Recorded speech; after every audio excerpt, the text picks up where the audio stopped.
Bismillahirrahmanirrahim.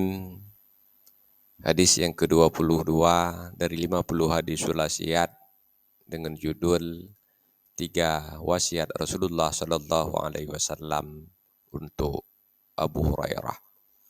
Dalam sebuah hadis yang diriwayatkan dari Abi Hurairah radhiyallahu an, beliau berkata, "Ausani Khalili Sallallahu Alaihi Wasallam bisalasin." Kekasihku Rasulullah Shallallahu Alaihi Wasallam berwasiat kepadaku 3 perkara. Siyamu salasati ayamin min kulli syahrin.